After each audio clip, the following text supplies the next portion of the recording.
Thank you. There we go. So good evening, everyone. Welcome. My name is Sebastian Nalls, and I am one of the board members for Community Alliance for Better Government. CABG is a grassroots campaign that supports racial equity, government transparency, and political leadership that espouses these goals. Even after a successful election season, CABG has worked to foster a community that is progressive, transparent, and forward-thinking. If you're interested in learning more about us as an organization, please visit www.evanstonalliance.com or visit our Facebook page for updates and how to join us as members. Tonight, we have the pleasure of having two special guests to discuss one of Evanston's most important current events, the 5-5 TIF. With us, we have Councilmember Bobby Burns and lawyer Jeff Smith.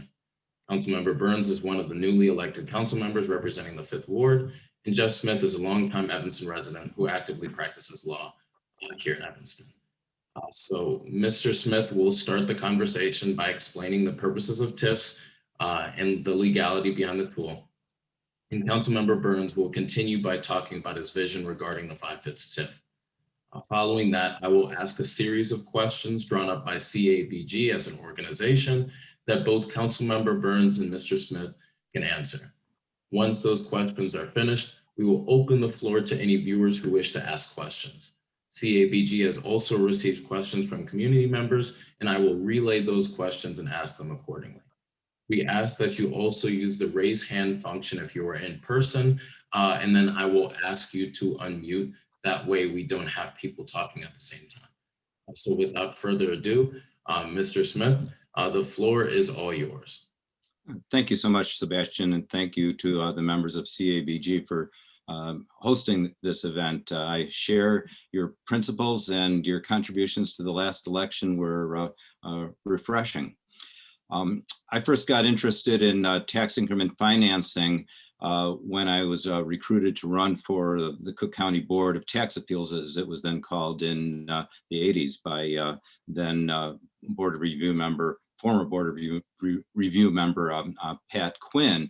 And so it's been on my radar and something I've been interested in ever since, which is not something I'd recommend anybody else, because you start talking about tax increment financing at a party and it's a good way not to get invited back ever.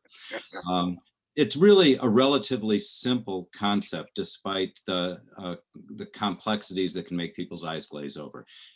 If you know the phrase, pick yourself up by your bootstraps, that's what tax increment financing tries to do. You basically take a piece of property, one or more lots, and say that all the additional tax beyond what is currently generating that's going to come in the future is going to be kept within a special fund that those who run that district, the TIF district, can then dedicate to the purposes of the tax increment finance district. Now, people often use the word TIF when they really mean the TIF district.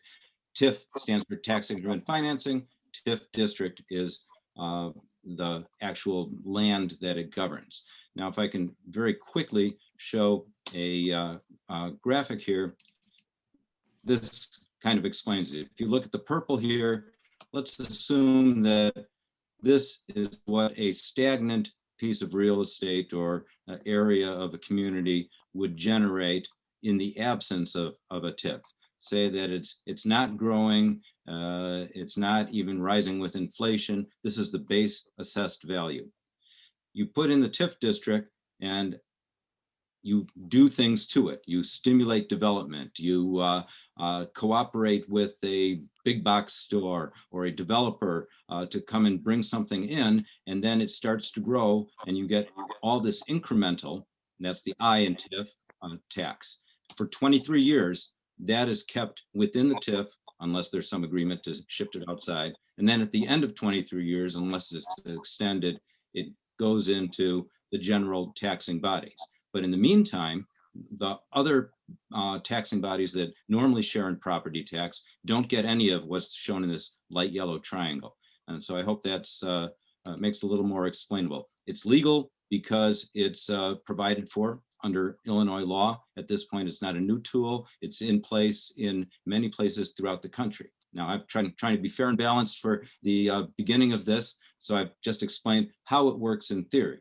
There are disagreements and criticisms of the tool, as well as how it's applied in specific, and I think I'll get a chance to address some of those, assuming that the normal range of questions about TIFs or the Fifth Ward, the 5/5 TIF in particular, come up. But does that seem fair and clear to everybody? That was perfect, Jeff. Yep, yes. Yeah, perfect. Bobby, Councilmember Burns, the floor is all yours now. Yeah, thank you for having me. To get right into it, and again, thanks for everybody in the community and CABG for hosting this, and Jeff Smith for hopping on and having a really good conversation tonight. So I guess I'll just, in the way Jeff did, just keep it simple. So he explained TIF in the TIF district, and there are eligible TIF uses. And so, the vision is really clear. It's about home repairs, and eligible TIF use is home repairs. So we can do structural repairs, systems, HVAC, electric, plumbing. We can help people prepare for at some point we're going to move towards climate, implementing our climate action and resiliency plan. And so in doing that, we need to make our homes a lot more energy intensive. And so we can help folks do that by helping them with solar panels and efficiency upgrades. We can do affordable housing. TIF can fund up to 50% of the cost of each affordable housing unit. It can do TIF eligible uses, workforce development. So we have Rebuilding Warehouse, which is a really good program that's in the building trades, but really any type of workforce development that you can think about, TIF can fund it. I talk a lot about the fact that we recently received an unfunded state mandate requiring us to replace our lead line pipes, which we have miles of it, in 33 years. And so to me, that means that if we train up a local workforce to do that work, we have 33 years worth of jobs. And if you've ever been to a site where they're replacing these lead lines, it's about a 2 or 3 person job. So it's good work. And we can use TIF funds to train people to do that work. And they can do that here in Evanston, but also it would make them competitive to compete for work in other cities as well. Infrastructure is another eligible TIF use, so water, sewer, street, sidewalks, public spaces. We can do public works projects. So we've talked a lot about expanding the footprint of Fleetwood, adding a swimming pool, and other amenities that folks have talked about for a while in the community, like a dedicated space for a roller skating rink, business district improvement, facade improvement, storefront modernization programs. And so the list goes on and on. So these are all eligible TIF uses. And you may notice that not once have I talked about large development, not once have I talked about luxury apartments. Chicago, some TIF districts in Chicago stretch the meaning of kind of a conservation areas and blighted areas and support large development. But our work here is very clear. What I just listed is really the work we want to do. And the last eligible use that's probably worth talking about is supporting our small micro businesses, your Jennifer Edibles, your Soul and Smokes, and so definitely want to use TIF to support our local micro enterprises here in the ward. If I could jump on that, Bobby raised some a real interesting, real important point when he used the word blight. One thing that I omitted from my description, because I was just describing how they work, is some of the qualifications. The idea of tax increment and financing districts, TIF districts, was originally only intended for, quote, blighted areas. And it wasn't intended, you wouldn't want to take the 6th Ward of Evanston and say, hey, we'll just take all the growth that happens in our assessed valuation over the next 23 years, which could be substantial. It could remain the same, but we could You could have houses here worth as much as they are in Kenilworth. Who knows? You wouldn't want to say we can take all that increase and just keep it here in the 6th ward. So a basic qualification of a TIF district was originally, it's got to be blighted. This has to be an area that's in bad shape. And the second qualification was a test. It's called the but-for test. It means that if you don't do the TIF, you're not going to get the growth. So you look at it and say we didn't do this special thing that we're thinking about doing. Would this area increase in value anyway? Because most areas are going to, just by inflation alone, over a 23-year period, the real estate is going to go up 15, 35, 50%, maybe even double. We've seen that in many areas within Evanston, as well around Cook County. Housing's expensive now. So there are other qualifications now. Conservation, to keep something from becoming and slipping into blighted or deteriorated, is sort of the new secondary wave of TIF financing after the first wave of it came in the last century. But the but-for tests still exist, and both the qualification of some of the areas within the proposed 5/5 TIF and whether or not the but-for test is met are some of the questions I think that the public has. Thank you, Jeff. Thank you, Councilmember Burns. Really appreciate it. For those who have just joined us, I know that there are a few people that came late. I will now begin asking questions that CABG has formulated ahead of time as an organization. And after those questions are completed, we will move on to community questions, which are both in person and have been submitted ahead of time. So thank you so much for your patience. I hope that, again, we're all learning through this process. So again, thank you both for your answers or your introductions, Mercedes. I will start off by asking questions that are more focused within the 5th ward. And these are questions that we had ourselves as an organization and we saw with frequency with that residents had in terms of various levels of concern. So I will start off with multiple studies showcase that TIFs have had a disproportionate impact on people of color and low-income individuals that live within TIF or within the TIFs areas and have led to significant gentrification. This applies to not only TIFs in Chicago and other large municipalities, but here in Evanston as well. Why is Evanston's 5th ward TIF or 5/5 TIF different from other TIFs of the past? And this question can be answered by Mr. Smith and or Councilmember Burns. Yeah, I'll hop on that first. I think what certainly feels unique, and I'm someone who, I'm a political consultant. I've done a lot of work in Chicago, was where I first met Tom Tresser, who works a lot in educating people around TIF. And you see countless examples in Chicago where the term conservation area or blighted has been stretched about as far as it can go in certain places, TIF districts in Chicago. And I think here, specifically in the 5/5 TIF, we're being very specific about what the money should be used for. And if anything, it's to counter gentrification. It's to counter the kind of long-standing trend of displacement of residents. Is to counter those things that we see in the community. And I think when you look at the list that, again, you can find this in the redevelopment plan. This is a public document.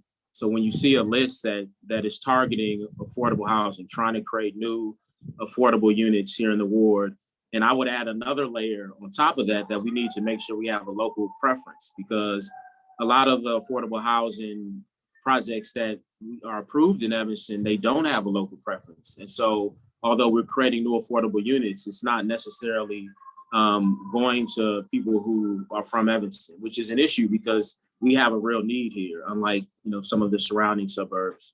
And when we talk about workforce development, we can use an eligible TIF use, as I said before, is to create jobs. And so to keep it simple, the way to make sure that people are anchored to a community is to make sure they have stable housing and stable employment. And both of those things we can support through TIF.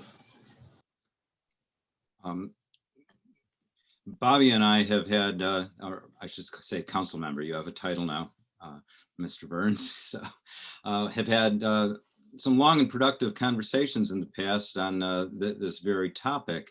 It's a real challenge to try and improve an area without seeding it with so much money or making it so attractive that you end up pushing out the folks that were intended to be helped. Rogers Park has probably done a better job than most Chicago lakefront communities of dealing with that, but it is a real problem. And the study you mentioned, Sebastian, I think came out about 5-6 years ago. I've started a small library. If you if people want to go afterwards to the website, tinyurl.com/Evanston TIFs. I'm going to start putting up a number of studies and things. I haven't paid as much attention to this in the past decade as I did 12 years ago when I was looking at a lot, but I hosted a mayoral forum 13 years ago where I dared to mention the G word because you were really not allowed to discuss it in polite company. We had this blinders on in Evanston saying, oh, gentrification isn't happening here. It would never happen here. And it was happening all along. When I first moved back to the area in the 80s, the Chicago Reporter magazine ran an article predicting that Evanston was going to be majority Black within 10, 15 years. I had just come from another college town on the East Coast. And I said, that's not the way the dynamics of the economics of a college town work. And gentrification is what you're going to have to be dealing with. And I'm not so sure, I'm not convinced right now that the 5/5 TIF wouldn't be subject to some of the same perils. It would take real careful management. And unfortunately, we haven't had that in Evanston.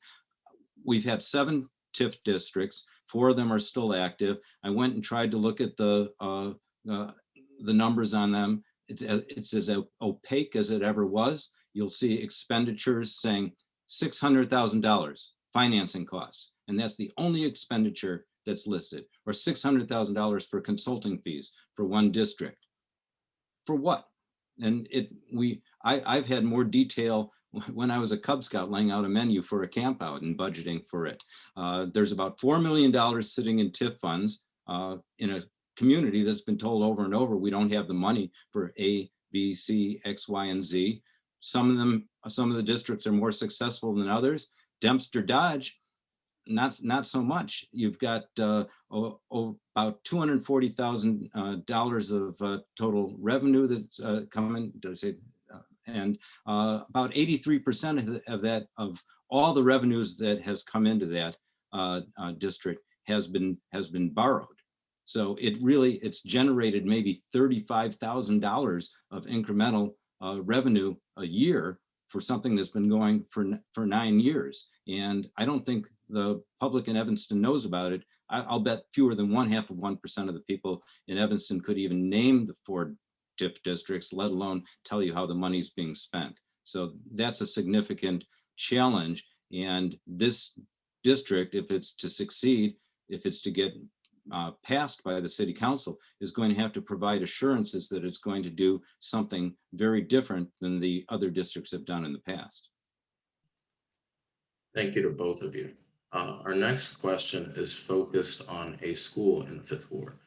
School in the 5th Ward has been brought into the discussion of the 5/5 TIF, and collaboration with District 65 is necessary to achieve this goal. The school board has raised a number of questions regarding the possible ramifications of a TIF when it comes to displacing those within the TIF area. Will negotiations happen between the District 65 school board and the City of Evanston to ensure residents are protected from gentrification and we are able to provide quality education to our youths that have been deprived from it? Yeah, so one of the first things I did after the 5/5 TIF public hearing was to reach out to the school districts here in the city, 20265, and met with the leadership. So I met with school board president, vice president, CFO, superintendent, and assistant superintendent. And I did that because, I, like many community members, heard a lot of concerns about TIF's impact on school districts. And so what confused me at the time was I said, well, I also attended the joint review board hearing where all the taxing bodies are asked to send a representative from that taxing entity and, literally vote on whether or not they would like to forward this on to the council for further discussion and ultimately, a vote. And it was unanimous. Everyone that was there at that joint review board hearing, voted to forward this along to the council for further discussion and an eventual vote. But that wasn't enough for me. I wanted to go back to each taxing entity and say, hey, look, I want to make sure that not only does the CFO who was at the meeting understands, the 5/5 TIF and what we're trying to do here, but I want to make sure the board leadership understands and the superintendents, and we also had some administrators on the call. And we had a good session. And, with 202, from what it seems like, they were, their board was fully informed and understood what we were trying to achieve in the TIF and were fully supportive. And, District 65, well, while I won't, explain the dynamics of what happened on the call, I can say that it was very clear that they wanted the same things we wanted, which is this is not about displacement. It's not about intensifying gentrification. Gentrification is already happening. And so it's more about, if we do nothing, right, we're going to continue to see the same results, which is the displacement of longtime Evanston residents. But if we can find a way to identify funds to support the things we know create stability in communities, then we may have a shot at slowing down what feels like an inevitable and unstoppable pattern that we see here in Evanston. And so we're working with District 65 now on coming up with a term sheet that just really clearly outlines what they would like to see happen with this TIF and what the city wants to see happen. And that's how it should be. At the end of the day, we benefit from having two independent elected school boards here locally. They have the ability, they're set up to effectively advocate for themselves. And they are, and they have. And we've listened and will continue to listen. And for the most part, I haven't heard anything from either school district that the city wasn't already committed to. So, and I could talk a little bit about that, what the details of that kind of agreement will be, but I'll let Jeff Smith hop in.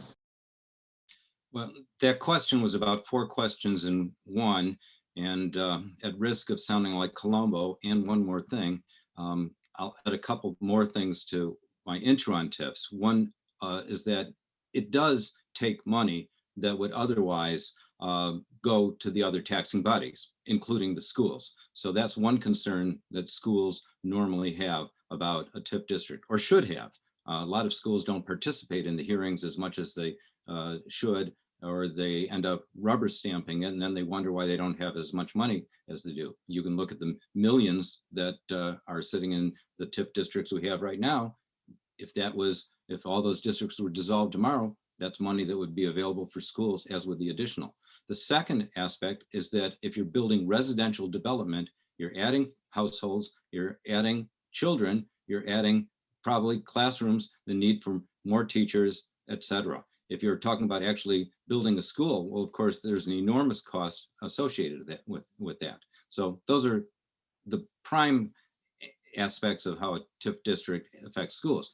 Specific to the 5th Ward, obviously, the loss of Foster School was a loss for the neighborhood. It was a trade-off that was made over a half century ago with the support of the progressive and African-American community of Evanston, because it was felt that integration was really more important and putting an end to what was de facto segregation. Now, I'm not a, there are folks who have wanted to have a Fifth Ward school for various reasons, including some that wanted to make it a quote African American academy. I'm not a fan of segregation nostalgia, and the Fifth Ward today is not the Fifth Ward that existed in the 1960s or the 1970s. And I don't know that you can get that back. I don't think we want to get that back, as much as people may have respect and understandable nostalgia for the bravery of folks who struggled against some of the evils of segregation. But the reality, and this is a harsh reality, is that the lack of a walk to school is part of what makes the Fifth Ward as affordable, or the part of the Fifth Ward west of Green Bay, because the Fifth Ward is a political construct, not a sociological construct. It is part of what makes it affordable. A school in a neighborhood is desirable. I moved here to the neighborhood I'm in from Rogers Park, and frankly, I tried to get into some other Evanston neighborhoods because my 5-year-old at that time was getting on a 45-minute bus ride down to the Uptown neighborhood. And then the Chicago schools wouldn't let my daughter go to the same school. So we were going to have miles of commute, and it was ridiculous. So we literally paid more than I wanted to pay so that we could be within walking distance of a school. If you add a walk to school at the old Foster School site or anywhere else in the historic Fifth Ward, that is an ingredient in gentrification. You're not going to be able to limit it by race constitutionally. So that's something to be considered. It's likely to drive up property values and prices and the desirability of a neighborhood. That creates wealth for people who are there, but it is an ingredient in gentrification. Yeah, I just want to quickly, there's a lot of that I would respond to, but I'll let the district do that. I think they would disagree with a lot of that. But what I did want to touch on is that there is something already baked into the plan. And again, you can look at the TIF redevelopment plan, 5/5 TIF redevelopment plan on the city's website, where if school attendance in this area increases, that I believe what it says is that there's a budget for $10 million that this TIF could pay to District 65. So that's already baked in.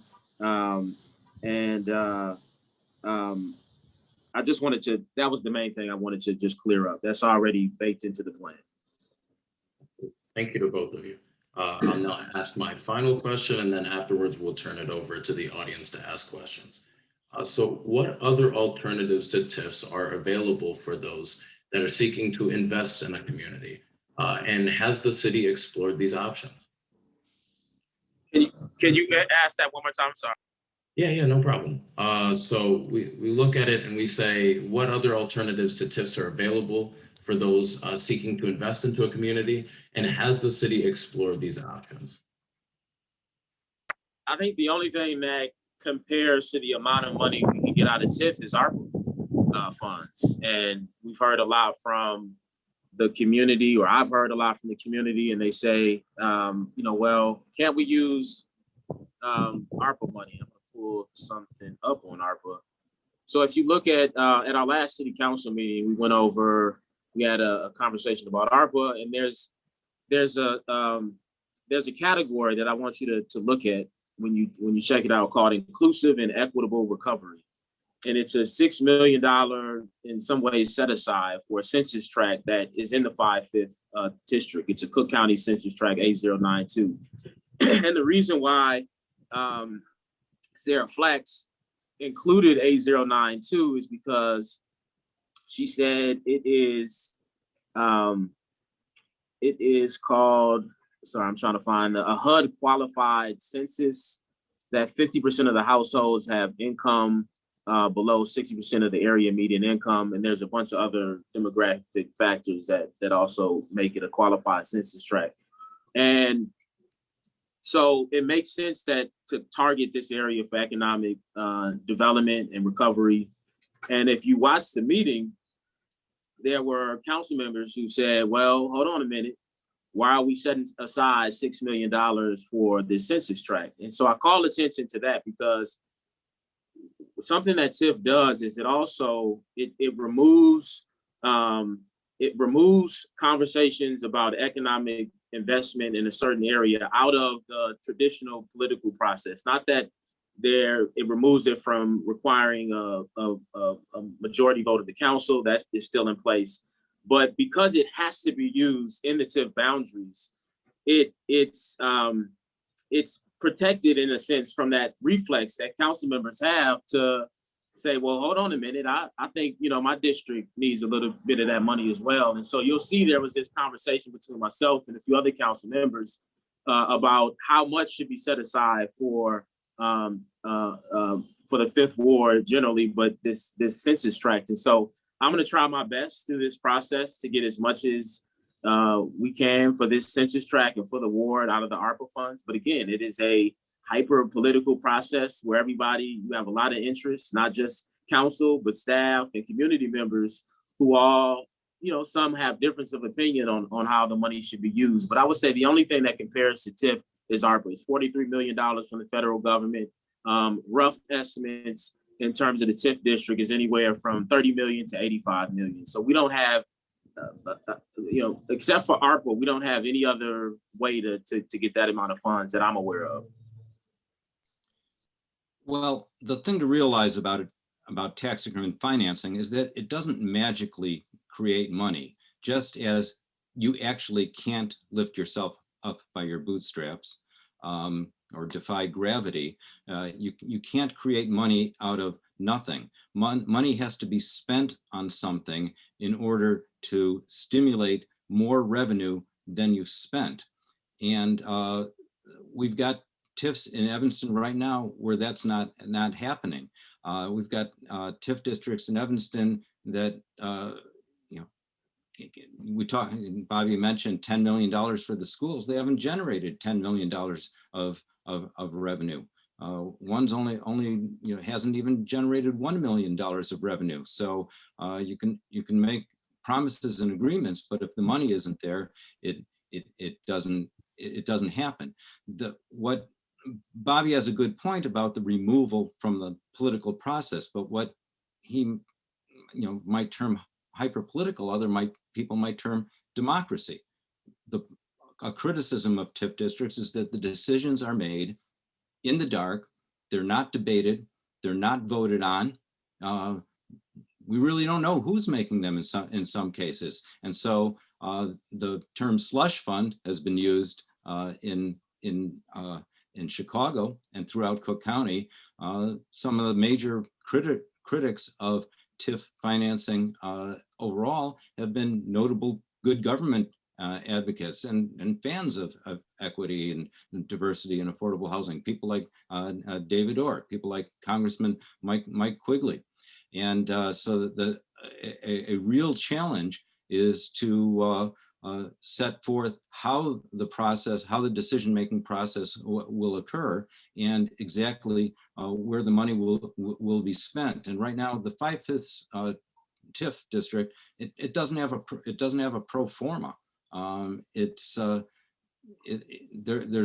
lot of moving parts, and a lot of them are pretty squishy right now. And we need to address the question you raised earlier, Sebastian, is that what would make this different from the other TIFs? Because if you go and look at the reports for the other Evanston TIF districts, you don't have that type of transparency, and everybody on the new council campaigned on transparency. So that's got to be a must with any new district.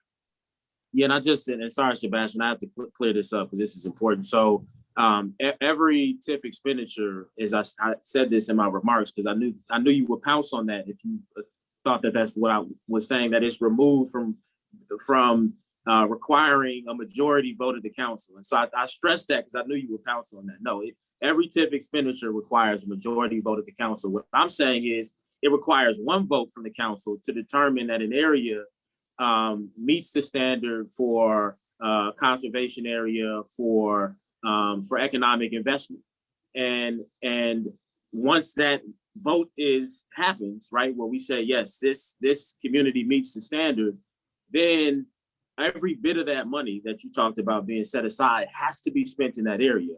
Whereas ARPA money, right, is, there's some general restrictions on how it can be used, but it's not designated to a certain area.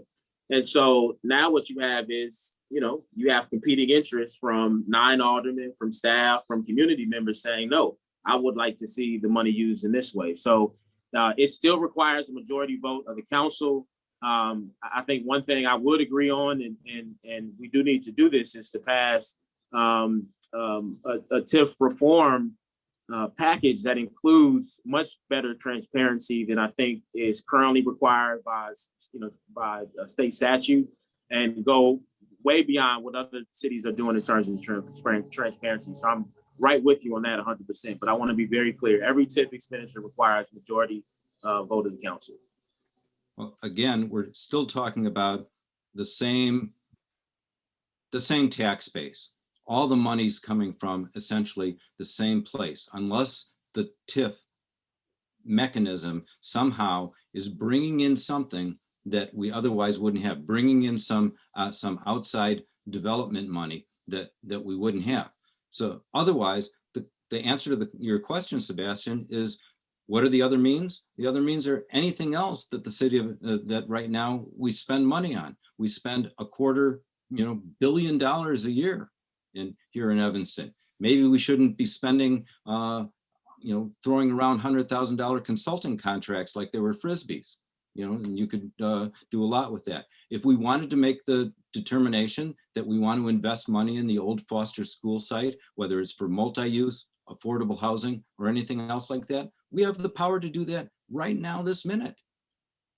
Maybe all we're missing is the political courage, but it shouldn't become a hyper political thing. We need more of a spirit on the city council that's been lacking in some previous councils, that we're all in this together, rather than pitting people against each other ward by ward in what I call the parochial approach to city government. We all have a stake in what happens in the 5th ward, or what will become the 5th ward. And I believe that the boundaries of all the wards are going to be and need to be revamped, because they're horribly out of the 1 person, 1 vote principle. But we have a lot of money, and unless you're talking about bringing in new money, the answer to the question is we do it the way we make decisions on anything else. And maybe we just need a clearer and more participatory discussion on what our priorities are. And really quickly, I think it does bring in new money. The difference is the approach is different, though, right? Typically, people say, let's give money to developers. Let's incentivize developers in order to bring in that new money. And I think what we're saying is, well, there's another way to back into that, where if you create stability within the community, that also is going to attract development, right? People want to be around in desirable neighborhoods, and that's not just families. That's also business owners. And there's a reason, and we're going to prove this out. We're going to do a market analysis in the area, but even a simple eye test come in the 5th ward will tell you that these business districts are not thriving. There is not sufficient foot traffic to support even the minimum businesses that are here, which there aren't a lot of businesses in our business corridors.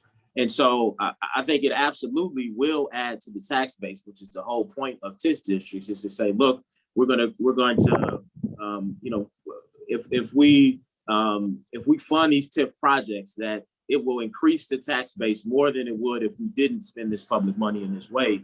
I think the difference, again, just to underscore this point, is that we're backing into it differently. We're saying we're not going to do it by incentivizing developers, by giving them the money. We're just going to spend it on our public infrastructure, cleaning up our brownfield sites, creating community centers that can accommodate the growing needs of an area that has been overlooked for investment, making sure that we don't have as many vacant parcels or underutilized parcels, and that we're fully utilizing them, maybe by creating affordability above parking lots instead of having as many surface level parking lots that we have in the ward. Making sure people can stay in their home, right? By making sure they have the money to repair and keep up with their homes.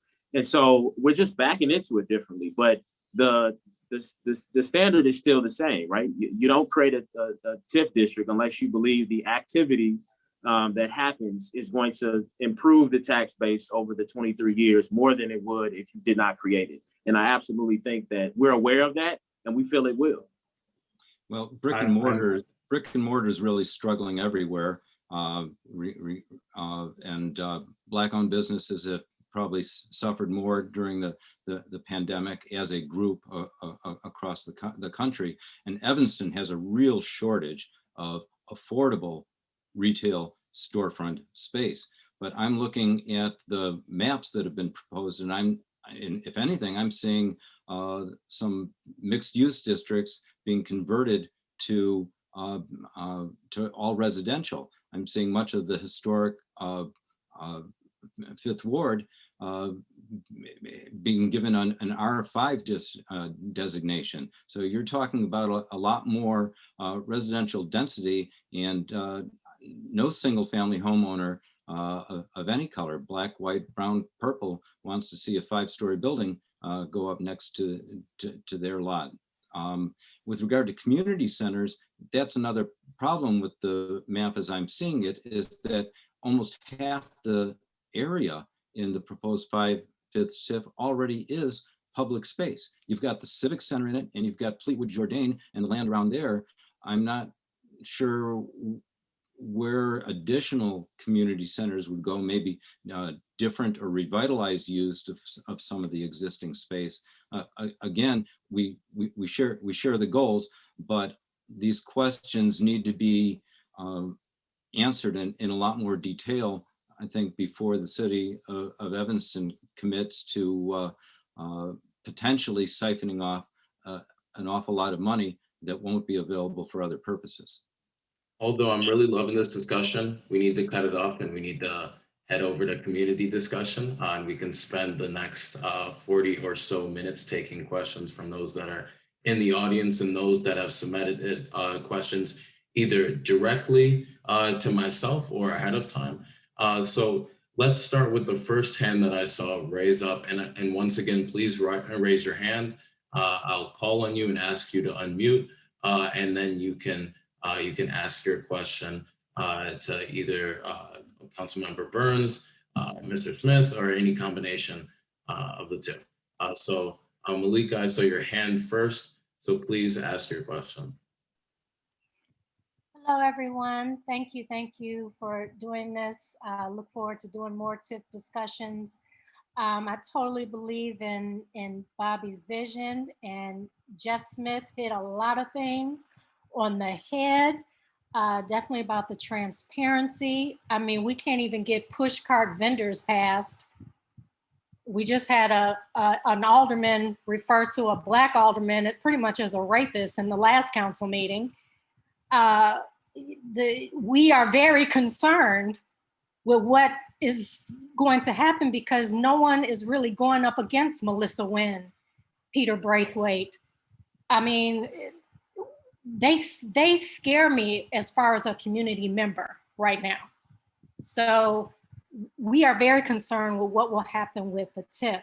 Though I see your vision, Bobby, with what a TIF can do for the Fifth Ward, and you know I believe in you and we going on a ride together. I'm totally with you. But I think we do need to see some more fire, some more fight, because there is a serious problem on the city council that last city council meeting was nothing nice. I mean, you had to fight for free access to the beach, and we don't even have it. We only got 3 days. So a TIF, I see them being sharks and wolves and totally taking full advantage of the Fifth Ward, of that TIF. And I know you're a fighter, Bobby, and we know Devon is a fighter. We know Claire is a fighter. We know Cicely is a fighter. I believe in you. I believe in you all. Yeah, I believe in you. I believe in you all. You'll get to 5 votes, which is what we need to pass every TIF expenditure, right? Elections have consequences, and I think we elected, officials that people wanted to see govern these type of responsibilities. So please finish. I'm just saying that you're almost at 5 votes already, and that's how TIFs or any other public fund is governed, by a majority. Well, I think what will be a good gesture to get some trust back with the community is one, censure Alderperson Melissa Wynn for accusing a Black man of being a rapist in the last meeting. Quite a few things, quite a few things. We need to see some fire, some fight, and then we will trust that the TIFs will be used for the 5th Ward the way that it should be used, because otherwise it's going to be scary and it's going to be sad. That's what I think. But Bobby, you know, I believe in you and I got your back 100%. And, you know, believe in the paperwork. So I think what we're looking at is an intergovernmental agreement with District 65, making it clear what they would like to see with the TIF and making sure that that we're clear on what the objectives are and goals, and making sure that we're looking at all the possible unintended consequences so that we're doing our best to you know, try to address them.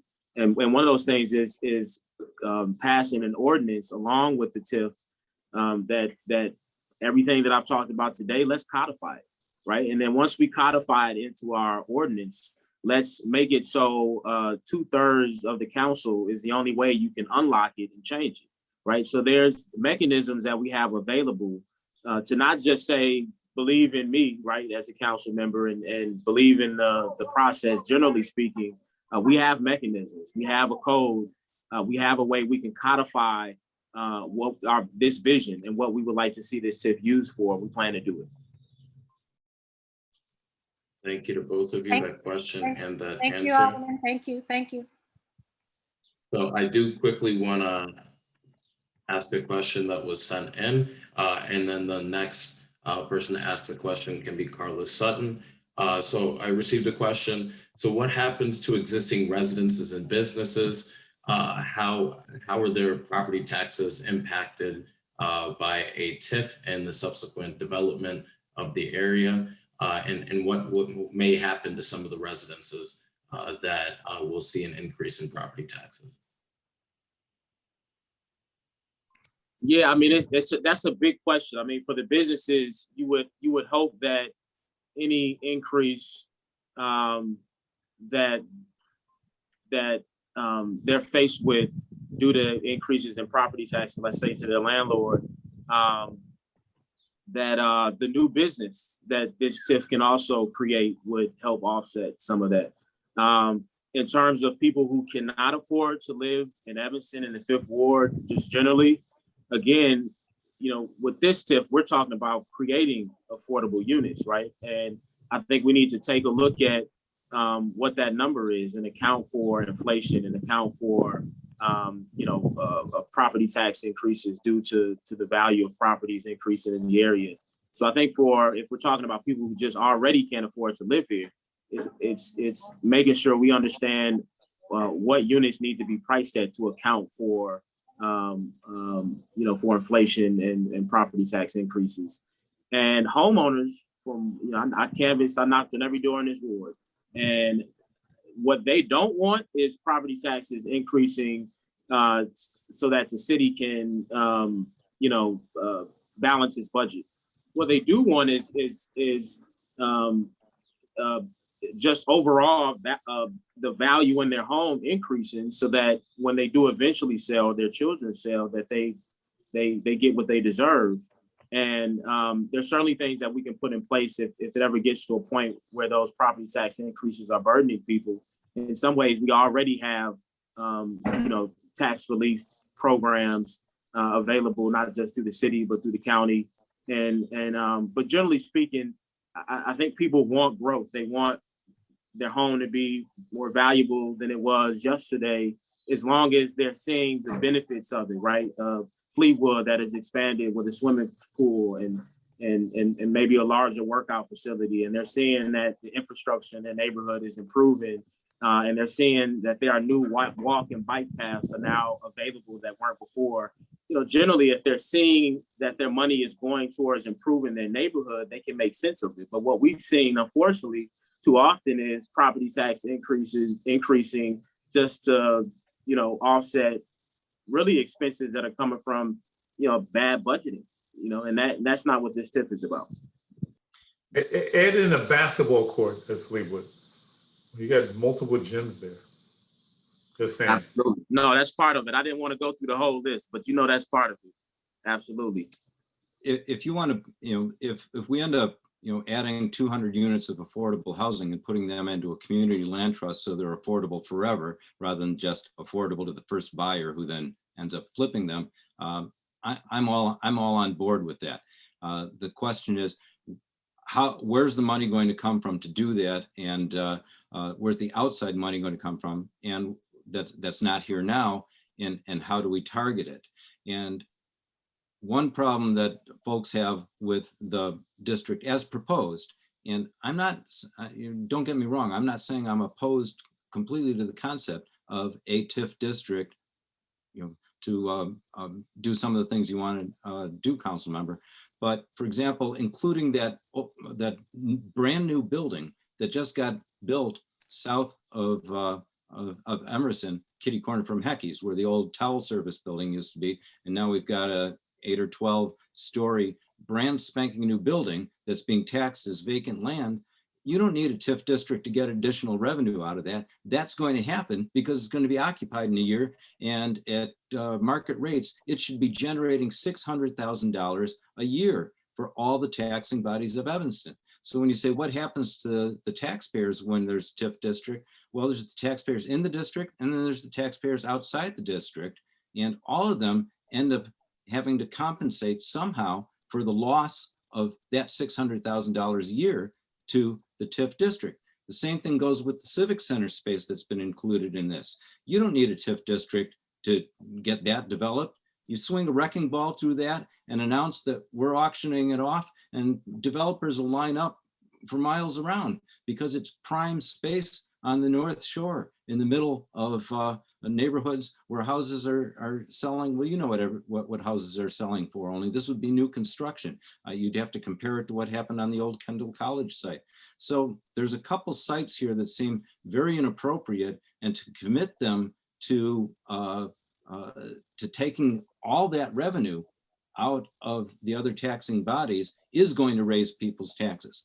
The second part of this that raises people's taxes, and we haven't discussed this yet, is besides the additional revenue, the other way that TIF districts raise money is by borrowing against the future. If you look at the Dempster Dodge district, and I misspoke before, I said 240,000, it's raised a total of about $2.4 million. But $2 million of that has been borrowed, and that's gone into general obligation funds. Well, who do you think pays for that? Just the people in the TIF? Not unless the TIF is generating enough money on its own to make those costs, and you don't pay off borrowed money with more borrowed money. You don't pay off your Visa with your MasterCard, at least I hope you don't. So if you're not bringing in true new outside money, you're actually also raising taxes for everybody in Evanston, including those who live in the TIF district and in the current 5th Ward, because we have to pay that debt service and those bonds have to be paid back. And we've had a bad habit in Evanston of borrowing and borrowing and borrowing and pushing these things down. It's not unique to Evanston. It's done all around Cook County. Local governments all across Illinois and the USA are. But the piper is going to have to be paid one of these days, and we have to get off of our debt addiction. Thank you to both of those responses on that question. Carlos Sutton, if you'd like to ask your question.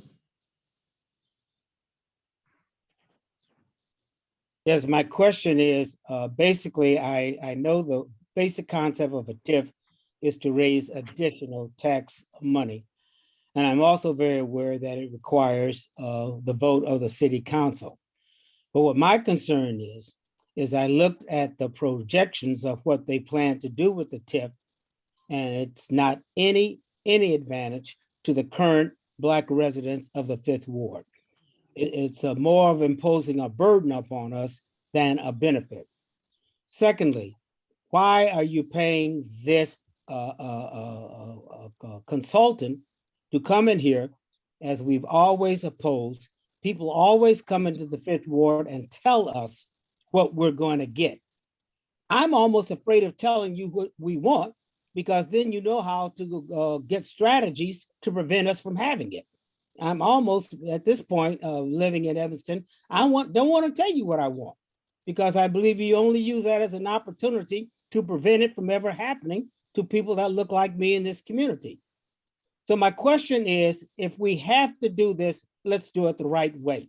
And we do it the right way by increasing more citizen participation, not giving money to consultants. We've already had a 5th Ward plan that was called the West Side Plan that's approved by the city council.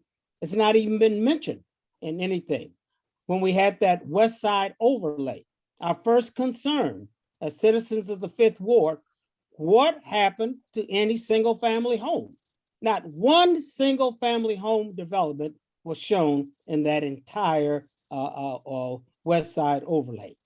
And basically, it's just getting to the point where it's very difficult for small landowners and landlords like me to keep up with the increasing prices of the taxes and the mismanagement of the city and the elected officials.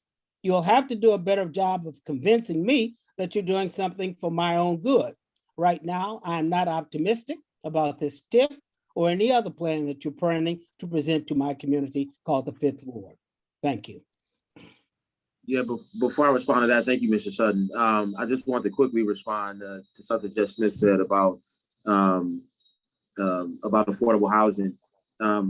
Oftentimes, when public funding is used to develop affordable units, there is a time restriction. Tina Payton oftentimes brings this up with the Emerson Square project because she, says that is coming offline soon, that they'll be able to, likely go up to market rate if they choose to at Emerson Square. Now that deal, through the NSP2 deal that we partnered with Brenshaw to get, was a 15-year affordability requirement. I would like to see 30 years, and oftentimes it is 30 years.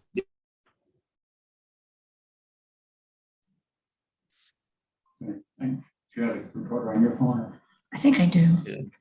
I think we just lost. Creating new units, and we're not just saying affordable, but that we're locking it in both through ordinances, but also through the agreements that we forge with the developers to keep it affordable for a certain time period. And I think 30 years makes a whole lot of sense, or longer.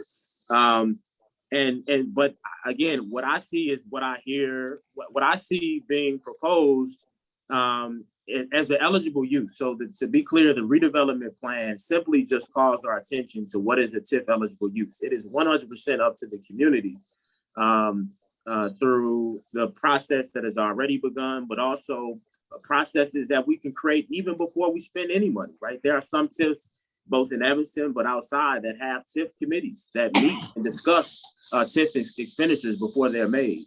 But again, going through the list, homeowner repairs, that is a TIF eligible use, structural repairs, systems, HVAC, electric, plumbing, climate resiliency, affordability, we talked about that, workforce development, business district improvement, facade improvements, business capacity building.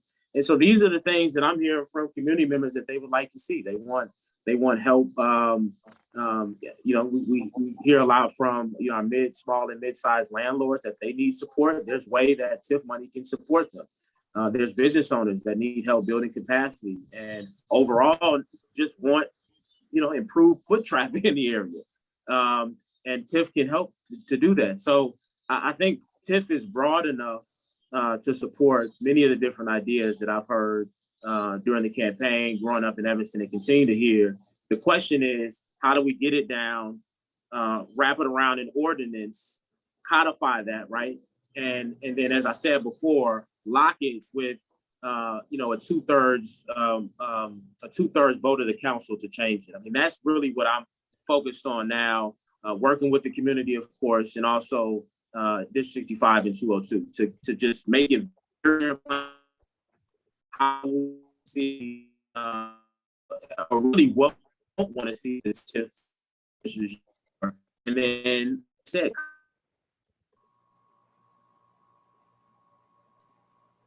Bobby's connection seems to be low. Bobby, if you're able to hear and your connection is spotty, try stopping your video so we can hear the audio. I think that's probably the most important part at this time.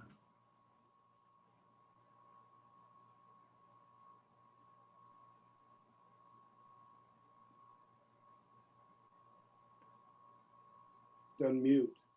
Yes, Bobby, you are still muted.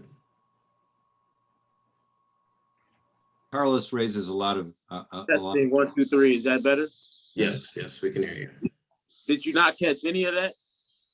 Oh, you dropped out about, 30 seconds ago.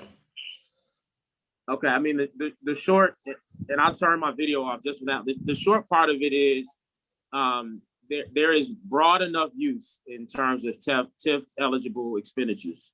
So the question for me is, how do we write down some ideas of how we would like the money to be used? And we talked about workforce development, of affordable housing, homeowner repairs, and that can go towards not only supporting. And when we say home repairs, that goes towards the owners, right? It benefits the tenants, but that goes towards the homeowners or owners of multi-unit properties. And so the question is, how do we jot down some ideas of how we would like the TIF to be used? And then, and this is really important, write down what we don't want the TIF to be used for, right? Luxury housing and eminent domain and all these other things. And then create an ordinance around it, codify it, and lock it so that you can't change it without a 2/3 majority. That's the work that I think is really important, and that's the work that I'm committed to doing with B65 202, the 5th Ward, and the larger community. And I'll talk a little bit later about next steps in terms of the TIF, the citywide TIF conversation that we're putting together, where people will be able to ask questions and get responses from panelists. Thank you. Thank you. Quickly, I do want to let Jeff have an opportunity to answer that question too, if he would like. I do want to sort out the order of who's going to be answering. After Jeff finishes up this question, I'll turn it over to Bennett Johnson to ask a question. I know he's had his hand raised for a while. I'll then turn it over to Kevin Brown. And then I will ask one of our submitted questions from before this meeting. And then we will go on to Priscilla as well, and we'll go down the list. So Jeff, if you'd like to respond to that question as well, the floor is all yours. Yeah, I mean, I'm all in favor of home repair. I worked with CGE and other groups for many years trying to get more weatherization in particular low-income homes in Evanston. But any realtor will tell you that most home repairs and improvements don't pay for themselves in terms of the overall value of a property. You put $50,000 into a kitchen, it's better living, but you're not going to get $50,000 worth of price out of it. So doing these kinds of things, which we support in principle, I don't see how the math works to get the TIF to pay for itself, because that's the whole idea, is that money that comes in acts as a seed and causes the entire plant to grow. Unless it's broken down differently, and we haven't seen the breakout of, parcel by parcel, lot by lot, or at least section by section, it really starts to look like we're taking a couple of big pieces of public property plus a big building that's already built and using that to fund a lot of things that really aren't going to pay for themselves, which is really not traditional funding. And it seems to me that could just as easily be done and would more fairly and democratically be done through the regular budgeting process, rather than through a district which, historically it just becomes opaque. If you look at the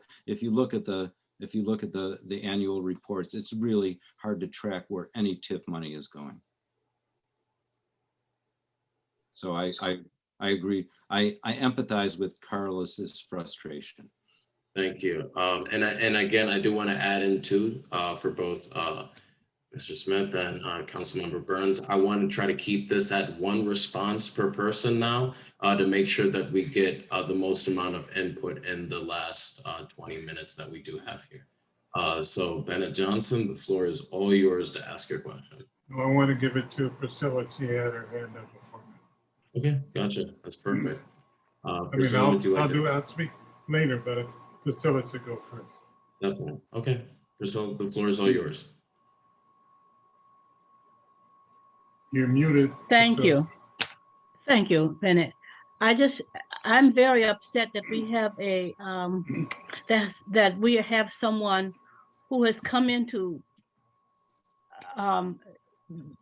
office, I don't know any other way to say it, who has not been listening to what the people have wanted in the Fifth Ward for so many years. I believe 2000 was when that was begun. I don't know if he was part of it. Maybe he was too young to be part of it. But what we want are homes, not a business. We aren't trying to make money off of our homes. We came to live. If you remember, or if you were here to remember, you could start at the canal and name everybody from Canal to Maple and name the names of the people who were there. They wanted to be there. The TIF problem, it is a problem. The TIF is not doing that.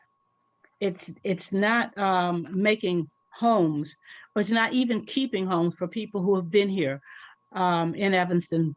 The people now who are coming in they're not looking for homes. They're looking for a place to live for a period of time, and then they're on their way. So they want the best money for their buck. That's what it is. And so do you realize that the Evanston is two communities, a community of people who want homes and a community of people who want investments. And the city of Evanston is looking for investment through this TIF plan. It's not looking for homes for the especially original residents of Evanston. I don't know what else to say. Yeah, and you say you're a fighter. If you're a fighter, fight for us. Yeah, and so it is, and we're going to codify that into an ordinance, because it is. When I say affordable units, and I should be clear on this, I'm not only talking about apartments. To me, affordability is affordability. We need affordable houses to purchase. Conversations with the community, what I'm hearing from folks is anything right around 200,000 and 250 is what people are looking for in terms of a house to buy. And that's both what they can afford, but also, which is an important factor, what people are willing to pay to stay in Evanston, right? We're losing people to Zion. They can afford to pay rent for to stay in Evanston. And that was the first thing I said, what they can afford, but also what they're willing to pay to stay in Evanston, because they also can go to Zion and North Chicago and other places. And the two ways that I found that people can do that here in Evanston currently is through a land trust program that we have.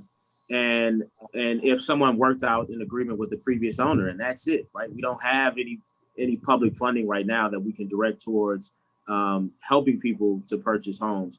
$200,000 in Evanston, in the Fifth Ward, wherever you are, you may get the land for that. And then when you put on, the cost of material and the trades workers are going to come out and build it and everything else, you're quickly at $300,000, $400,000, $500,000. And so again, an eligible TIF use can go towards constructing not only apartments, but also houses. And we have examples of this through the geometry and construction program. We just watched the home move from ECHS to Emerson Street not too long ago near Dodge.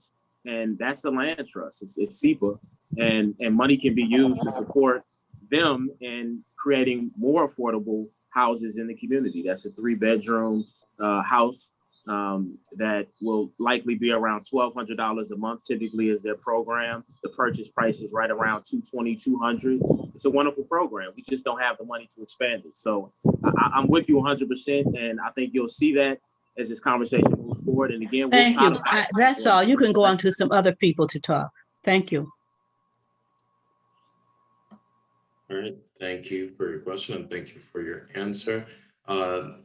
We will touch base on Kevin Brown. I'll ask a question from that was prepared, and then Bennett Johnson will be afterwards taking Priscilla's spot.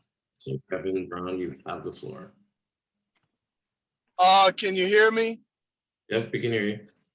Okay, I'm driving, so I'll just ask a question. I just wanted kind of a comment and a question. We have a city right now that has a leadership crisis. Not only does the city have a leadership crisis, but the city has shown itself amongst city staff who work in economic development to not be competent in terms of meeting the desires and the wishes of the majority of people, at least in the areas that we're talking about, whether it be 5th Ward or 8th Ward. Those areas have not been well represented. And so one of the challenges, and I haven't heard an answer to the challenge that we have a city council that's had policies over the last 20 years that have increased gentrification.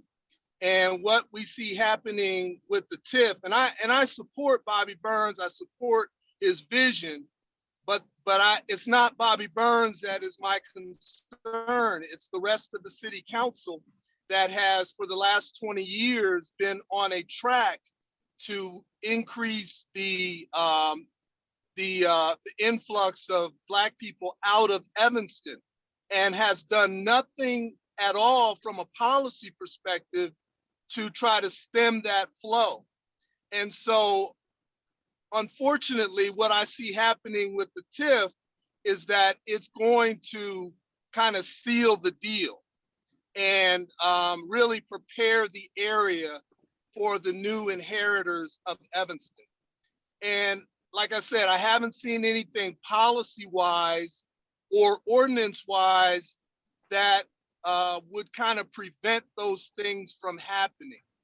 And Bobby Burns is only one council person. So, you know, if you've got answers, I will back you 1,000%. But I have not heard any answers of how to deal with that. And so what we've seen, particularly over the last 10 years, is a very steep decrease in the number of Black Evanstonians. And then when we look at the behavior of both the city staff and the city council, it's been totally anti-Black. Thank you.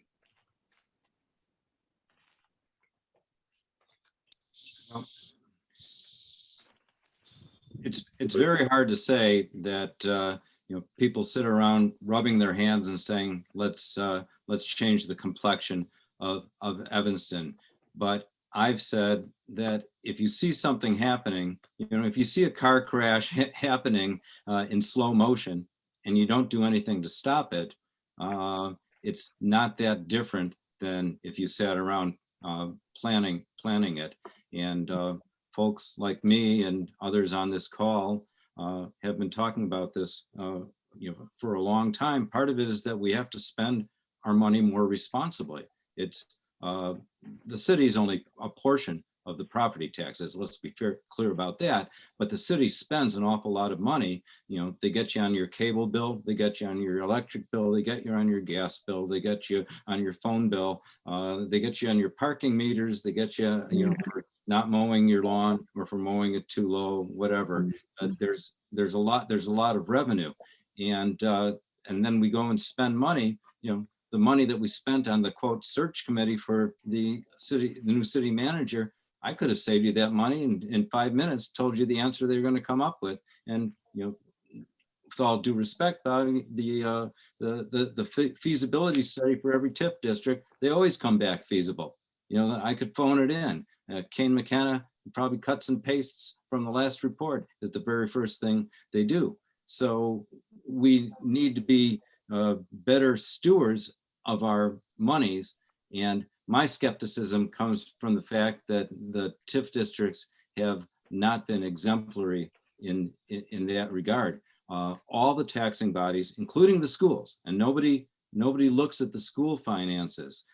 Everybody gets riled up about if there's redistricting, occasionally about curriculum, but the actual finances, all the fiscal hawks in Evanston come out and yell at the city council, which is a very small portion of the property tax bill. And when I was deeply involved in watching school finances, I did not think that money was spent there responsibly. They're equally as guilty of tossing out rich consulting contracts, and I don't think they get the bang for the buck on construction and capital improvements that you and I would expect if we were improving our own home or our own business building.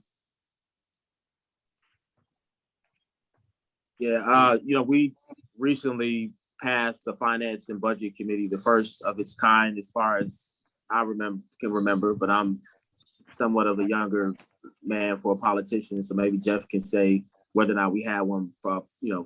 Whether or not we've had one before. But we do have a Finance and Budget Committee that was recently adopted. Community members will sit on that committee, as well as council members.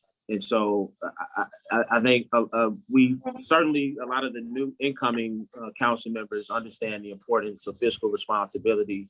I'm someone who campaigned around the need to do zero-based budgeting. I literally, my first referral to the Finance Committee is going to be going department by department and looking at how we spend funds and trying to find opportunities to save money, because I'm not voting for anything that raises the property taxes in this town. So, and I've made that very clear. So I'm definitely with you on that. And I think this 81st City Council that we have has taken action to see how we can cut expenses. And so I'm with you on that. To me, again, this is simple. This goes back to people need stable housing and they need stable employment. And so people cannot afford the rent in Evanston if they're looking to rent, period. Like, let's keep this very simple. What people are trying to pay, from what anecdotally, and we can do studies on this, is about $1,000 for a 2-bedroom, right? That is not prominent in Evanston. Okay, they're looking for a house that's around $200,000 to $250,000. You may buy the land for that amount, right? And so that is the issue we're confronted with. And so the question is that what force is going to step in and try to balance it out so that people can afford to stay here? And also, what commitment, a real commitment, are we going to make towards workforce development? We spend tons of money in street resurfacing. We're about to spend millions of dollars in lead pipe replacement. We spend tons of money on development. And generally speaking, the problem is, in many cases, we do not have a fully funded workforce development program that can ensure that Evanston residents are assuming those positions. That is a travesty that this TIF can help address. So to keep it simple, again, stable employment, stable housing. This area used to have a strong manufacturing industry presence, especially when the Mayfair line was here, because there were manufacturing in different industry that built up along the Mayfair line, because it went all the way and connected to the Weber Spur in Chicago. And a lot of those businesses have, changed names and moved west since the Mayfair line has been gone, and there's been other businesses that have left. And so we have to figure out a way to replace those jobs. We know how to do it, but we need either through ARPA money, TIF money, or a combination of the two to create a workforce development program so people can assume those positions. Thank you. And next question I want to ask is a question that was submitted. Let's try to keep these responses to about a minute and a half at length so that we can knock out any questions we have still in the audience. So if you were to create a pie chart of project costs for this TIF fund, what project would have the greatest percentage and greatest amount of funds allocated towards it?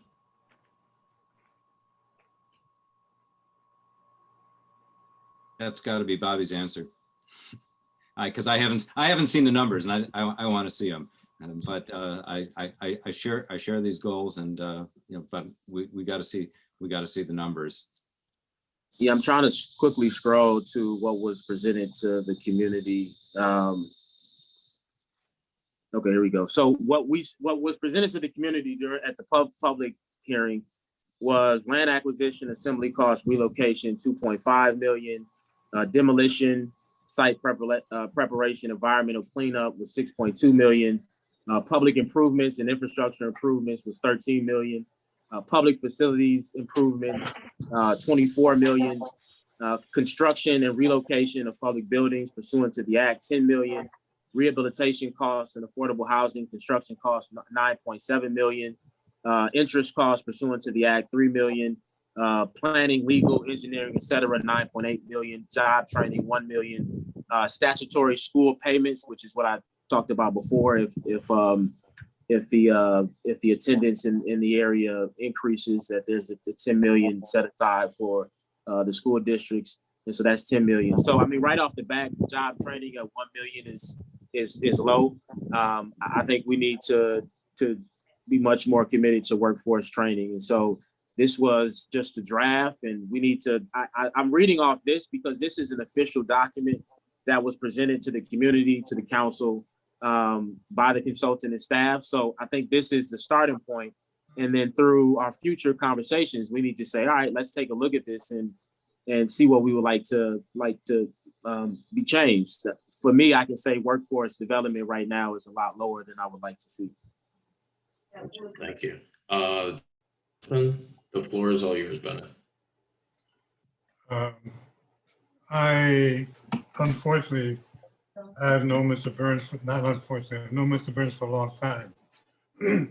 And his mother, of course, but the key problem I have with his presentation is that he's talking about what he sees in the future, his concept, his ideas, But the facts are, in a TIF, the person who controls the activities in the TIF is not the city council.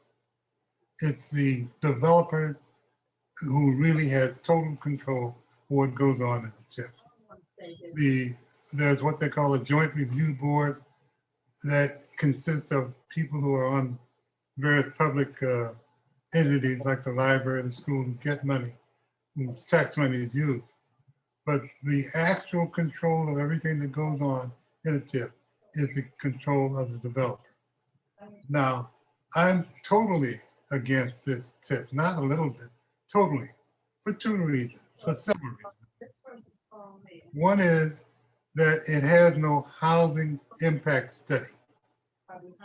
According to law, not according to me, every TIF proposal has to have a housing impact study indicating demographics, income, and what happens to the people who are affected by or in the TIF. Secondly, it includes totally contrary entities. It includes the Fifth Ward residential area, the Civic Center, and obviously there's some underlying plan, like Jeff indicated, to use that Civic Center for development. And it has nothing to do with the so-called Fifth Ward, which has traditionally been a black ward. And without a doubt, gentrification will occur. Without a doubt, gentrification will occur. Now, the other big problem with this thing is they had what you call a public hearing. It was a fiasco. People didn't have a chance to make presentations, and there was no response from the folks who actually developed this thing. And finally, the main problem with this particular plan by Kane McKinnon, it has no detail. We don't know what they plan to do. We don't know what how many houses they intend to destroy. It's vague, and it's done that, I believe, on purpose. And I'm 100% against this project, and I hope you change your mind at some point. Thank you. Yeah, thank you for your comments. And respectfully, I couldn't disagree more about the first thing. This is not led by developers. And I respectfully challenge anyone to find anywhere in state statute, in city ordinance, or anywhere where it says that developers have the power to control this. Bobby, I'm not talking about state law. I'm talking about experience. I've had a lot of experiences with TIFs in Chicago and other places. I'm telling you, category to the vote. You have no vote after this thing gets going. It's all over. Okay. So I'm saying in the city of Evanston, where we're at, we're in the city of Evanston, obviously. And so we're looking at state code, and we're looking at City of Evanston ordinance. Not City of Chicago that has a strong mayor, form of government, that has an unelected school board. We're the city of Evanston. No, you're wrong. City of Chicago has, City of Chicago doesn't have a strong mayor, form of government. Bennett, I do want to allow Bobby the opportunity to respond. But okay, so but what I'm saying is, if we can find anywhere in City of Evanston code and in state statute that says the developers have authority, and I'm talking about legal authority to vote and approve TIF expenditures, and I would love to see that. As far as I understand, again, it is about a majority vote of the council, as it should be. There was a lot of other stuff in there, but I just want to make that very clear. And then the second thing I want to say is that the TIF is, as was said in the meeting, more of a financing tool that really identifies broad goals and objectives for the conservation area or area that is being targeted for economic development. The reason being is because it really wants to tell you what's possible. Here are eligible TIF uses. It's up to the cities themselves to come up with the planning, which we have them, many outdated, which is why we have a comprehensive plan that's outdated. And we heard from staff that we're going into another comprehensive planning process. We have economic development plans. We have affordable housing plans. So this TIF redevelopment plan does not exist independent of those other plans. Those planning documents are what drives, including the West Side Plan, is what drives TIF expenditures. And I'll leave it there. Well, I don't want you to leave it there because it is the developer who makes the decision. Once the TIF is approved by the city council, the only people who have any kind of influence on what goes forward, the joint review board. This particular plan has no detail, doesn't tell what they have in mind and so forth. It doesn't have a housing impact study. These are things that are according to the law, the so-called law that you talked about.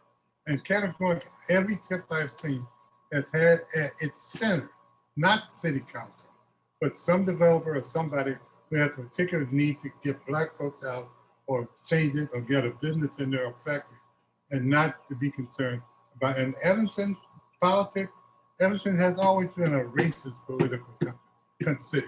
It's changing, but don't get confused about what the objectives of the city management in this city. Thank you, Bennett. Thank you. We do have a couple more hands raised. I would love to get to 3 questions maximum to wrap up, and then a summary wrap up from each one of you. I know we're over time. If that's okay with you, Councilmember Burns and Mr. Smith, then we can extend that to 3 more questions, and then you all can do your closing points, and we can submit a file or a form that I created where people can go and submit any questions that they have, and they can either be sent directly to you both, they can be answered and posted on Facebook, websites, etc. So is that something that would interest both of you, or? Yep, that's fine. Okay, perfect. Okay, so then let's finish up with Tricia Connolly. We'll finish up with Darlene Cannon, and then we will have one more of our submitted questions, and then we'll move on to closing summaries. Hello, everyone. Good evening. Thanks for hosting this, CABG. I appreciate it. I think we all do. I just want to start by putting it out there that I find it really disingenuous that this would be called the 5/5 TIF to make the 5th Ward whole again. Like, that in itself is real problematic to me. What would make the 5th Ward whole is to be at the table, not just a voice to get to speak to this, but actually part of the planners of what people in the ward want and feel they need. They are the experts. And so that seems like a big, big missing piece here. And, we can have meetings and people can chat and they can ask questions, but what does it mean to actually be a partner in the planning of what is happening in your community? That is a missing piece. My question is, I was at the, late breaking District 65 meeting this morning online. And it was unclear to me because I didn't get on there when they were talking about it, but there seems to be a big lack of connection. And Jeff Smith brought this up. Hey, we're not just talking about, Evanston, our city funding, but we're talking about District 65, who by 2025 estimates a $10 million, deficit. Now that could be the sky is falling thing, but that's another place we push the can down the road.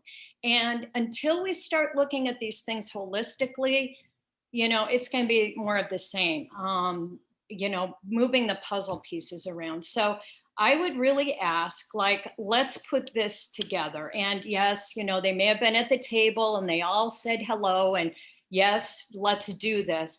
But that's happened historically with TIFs. So like, how much power do they have? Is it going to matter at the end of the day what they say or don't say? It's yet to be seen. But my question is, Paul Z said at one of the community meetings, well, there may be a school in the Fifth Ward, but, not a public school, maybe a private school or charter. Well, that perks up my ears for many reasons. And I'm wondering what we can say about that. Thank you for letting me speak. Jeff, do you want to speak to that, the first part of that, not the question, but the first part of it all? Well, there was a lot of moving parts there. I'm not sure, what part you want to address. I would say generally that this percolated through my head while Trish was talking. Race has been used, in my experience in Evanston, to divide people for the benefit of political and financial and economic powers. That at base, I've always believed, and I still believe, that most of us have a lot more in common than we do differ. Things have changed in the Fifth Ward since I, first stepped foot in Evanston in 1974, and a majority of the Black people in Evanston, according to the last census, didn't live in the Fifth Ward, and a majority of the folks in the Fifth Ward are not Black. So we can't equate those terms anymore. And the wards have been gerrymandered to apply a non-retrogression principle that really should never have applied to Evanston. And this council, the current council, shows that good candidates of any color can get elected anywhere in Evanston. So I think the ward maps are going to be very, very different. In terms of a school or a charter school, my concerns about the TIF and the schools come back to money. You've got 4 other TIF districts right now in Evanston. They have a cumulative 50 years of experience in them, which is, because that's twice the lifespan of a TIF district. They've had incremental property tax revenue of about $10 million. You can check my math, but I think that's about right. So the pie chart that we went through a little earlier, where's that money going to come from? The West Side TIF is now showing a little promise at about $700,000 of revenue last year, but by and large, these districts have spent more than they've taken in, and they've done it by borrowing. I think you're a good man, Councilmember Burns. I think your heart, I share where your heart is at. I just don't like the tool. I think that the criticisms of David Orr and good government folks really need to be taken to heart. And if we're going to have a TIF district, it needs to be a lot more finely honed, a lot more tightly focused on the parts of the proposed area that fit into a more traditional qualification for a TIF district. Yeah, just speaking to the last part, I mean, District 65 is, the question is, they're who we should be looking to in terms of defining what a school would look like in the Fifth Ward. I have talked to Dr. Horton, and he has made it clear, as well as the board made it clear, that they are not looking for TIF funding to build the school. They are still early on in their process of developing a plan, to potentially put a school in the Fifth Ward, but that is something that we need to look to them to define and describe. And so when I talk about public improvements, I really look towards Fleetwood as an example of a TIF eligible use, and we could use money to improve Fleetwood Jordan Center, expanding it and adding more opportunities within the building. But I just want to be clear on that. I'm not sure exactly what Paul said, but I wouldn't look to Paul for better understand, you know, what's going to happen in terms of school in the Fifth Ward. I'm looking to District 65, and I would recommend all community members do that. Thank you. Darlene, would you like to ask your question? Yes, I will. Thank you. So just to kind of go along with what Tricia said, because I did hear Paul Z say something about that the Fifth Ward TIF was going to make Black people whole. So I'd like to get a little understanding as to how this TIF is going to make Black people whole. And also at the review meeting, I also heard Paul Z saying, you know, we'll put some lofts or some condos or something like that. You know, bring those sort of things to the Fifth Ward. So when I hear lofts and stuff like that, I'm not hearing that they're going to be affordable. And what are we looking at as what is affordable? And is it going to stay affordable forever, or are we going to have another Brinshire situation? And I think you know, one of the things that also concerned me was that when the company that we used to do the TIF, the way they described the Fifth Ward was more or less language that we saw, in which they described areas in Chicago, like Cabrini Green, that it was run down, deteriorated, crumbling sidewalks, horrible garages. And I'm just wondering, why are we, you know, using these same companies, and it's like they have a goal of berating the community in order to, you know, to get their objective. So you know, that's all I have to say.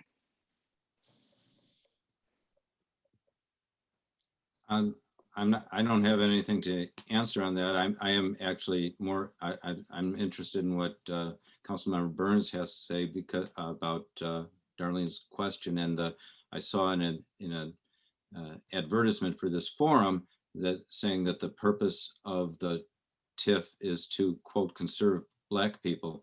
And so I'm not sure what that means, or if you'd like to elaborate on that, council member.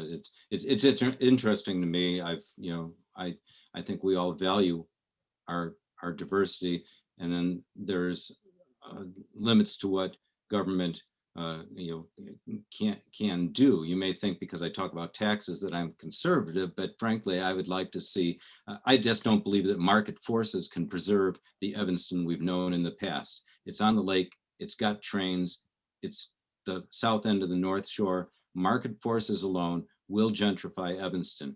Government has to intervene and create and hold on to affordable housing. If we're going to have a significant amount of affordable housing, you have to disrupt that.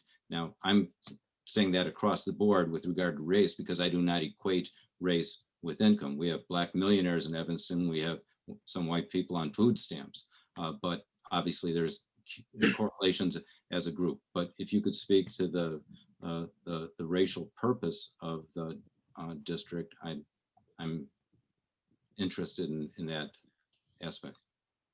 I mean, I would really go to conservation area, because I think that's what we're talking about, legal definitions. And so legally speaking, as you mentioned earlier in the conversation, that what KMA, what the consultant is saying is that it qualifies as a conservation area under statutory criteria set forth, finding that 50% or more of the structures within the study area were over 35 years of age or older. And that also that there are, I think, 13 maximum possible factors per the statute. The minimum factors needed to qualify are 3. And what they're saying is that there are enough parcels or property within the TIF boundary that qualify for these 6 factors, which is deterioration, obsolescence, excessive lot coverage, inadequate utilities, lack of community planning, stagnant or declining AV, which may drop off. And so just to make sure it's very clear, that is why K&A, the consultant, is saying the district qualifies as a conservation area, and therefore a TIF can be lawfully established. The TIF district can be lawfully established within the area. So I just want to be clear on that. And then again, once you establish that the zone qualifies, the next step is you can't have a TIF without a vision. And so what's the vision? And we've, I won't repeat it. We've talked about it today. I definitely think what Jeff said about this is a high growth area. There are pressures that will happen because generally Evanston is a desirable area. I talked about land trusts, which does that very thing, which is why I think it's a good option.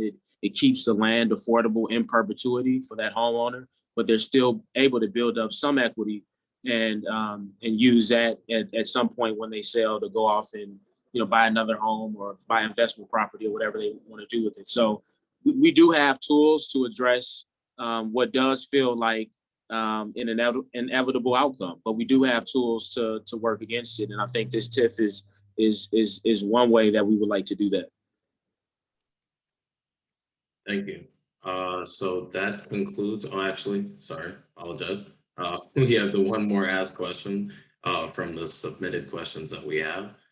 If I can just pull it up, here we go. So what happens if the ordinance pertaining to setting up those safeguards in place for TIFs, what if that ordinance does not get enough votes? What are the alternatives for the 5th Ward? That's I think it has the votes already, yeah. So, if we're going to talk hypothetical, I think we're already leaning towards it has not only the votes needed, I could see it having unanimous support. Once we get to the point where the TIF is adopted, I'm not sure there'll be unanimous support for the TIF, but once it's adopted, I think if the very next thing that comes up for the vote is this ordinance, that we'd have unanimous support, because the people who wouldn't vote for it have similar concerns about, this in some ways expediting gentrification, not causing it, right? Because that's already happening, but expediting it. So I think it has unanimous support once we pass the TIF district. Okay, thank you for that answer. So again, take the time if you'd like for each of you to give a summary of your closing statements, whatever those may be. Councilmember Burns, if you'd like to go first, since Mr. Smith went first, you may if you'd like. Yeah, just looking forward to the conversation. I was frustrated that community members were not allowed to ask questions and give responses at the public hearing. I went out right after. Not only did I object to it at the meeting, and when that objection, when there was a vote to bypass my objection, I voted against it.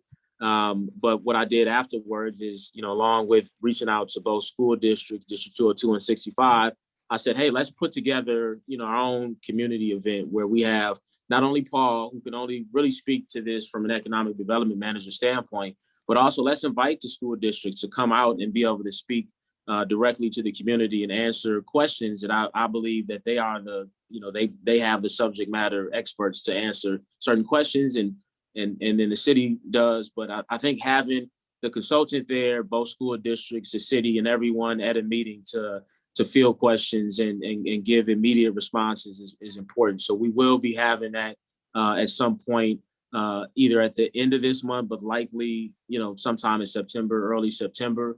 And so I am 100% committed to ensuring that we have a robust public conversation and participation around this issue. It's important, which is why every opportunity, whenever I've been invited to a public conversation about TIF, I've accepted the invitation and I will continue to.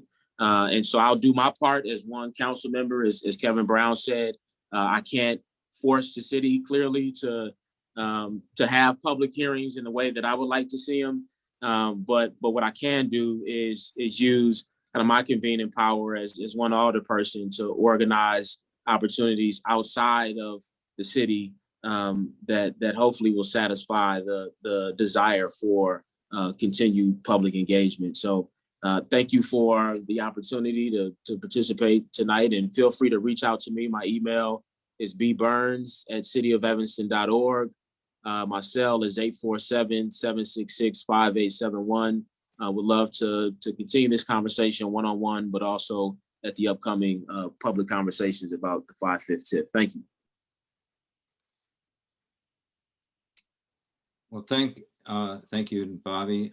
Thank you, members of CABG. I think this has been, I hope it's been useful for the general public, and probably it'll get more views on reruns than in live viewing. I would hope that everybody watching and everybody following this issue is excited by at least some parts of the vision that Councilmember Burns has expressed. There's some real needs in the community, and there's some long-standing neglects that need to be remedied in Evanston. We've touched on a lot of them tonight, ranging from affordable housing to affordable storefronts. If you can't afford the rent, you can't run a business. And making your monthly nut has become increasingly hard. I've looked including in the 5th Ward. I've looked all over Evanston for storefront office space for various types of businesses. I've represented folks in the 5th Ward as in every other ward, and I haven't knocked on as many doors in the 5th as you have, Councilmember Burns, but I've probably knocked on about half of them over the years.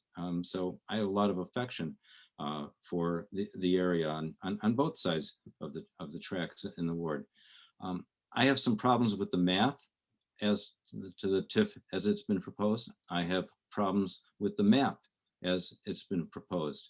And I think to realize the most exciting parts of this vision, the whole thing needs to be more tightly focused, and the public needs to be assured that we won't fall into the same traps we've had with the other TIF districts. You can see when I first started speaking before public meetings in Evanston, I had dark curly hair, and now it's time has gone by. But enough time's gone by. I've seen entire TIF districts come and go, and we're always promised this is going to be the beanstalk, and it's going to lower your property taxes. And once it expires, there's going to be this big infusion of cash for the schools and for the city, et cetera. And it doesn't seem to happen.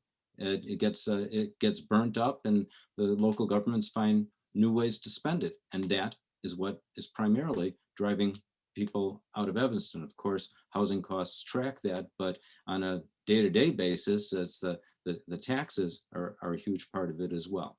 So I urge all of the members of the council to slow down a bit. The thing that Evansonians hate the most is when they feel that a train has already left the station and they're being railroaded. And I think everybody on this call can agree that over history, the people of the 5th Ward have been pushed around enough. Thank you to both of you for your words and your answers this evening. I really appreciate you both coming on here to answer questions. I know this is taking time out of both of your days, and I'm sure that everybody on this call can agree with me when I say that we really appreciate both of your inputs today. So again, there's a link in the chat for a Google form if your question did not get answered and you would like to have it be answered in whatever form may be best for you.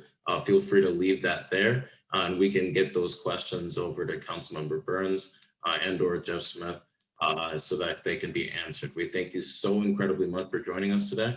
If you'd like to know more about CABG, you can give us a like on Facebook or visit our website at www.evanstonalliance.com. So thank you so much for this evening. Rick, if you have any closing remarks, feel free to go crazy. Well, first of all, I wanted to say, thank you, Sebastian, for moderating this. You sound like a radio talk show, person. So you obviously, in your young age, man, you got all kinds of different opportunities, man, in your life. So that's good. But I mean, this is complex. I mean, this is, you know, this is difficult. And for folks to take the time to be here this evening, to be a part of this and kind of hear it and try to sort it out. I mean, this is what it's all about. This is our community. This is democracy. This is the Community Alliance for Better Government. We have to be involved to really understand. So I thought this was a great forum. Thank you, Jeff, and thank you, Bobby. And thank everyone for coming to being a part of it. And Sebastian, great job.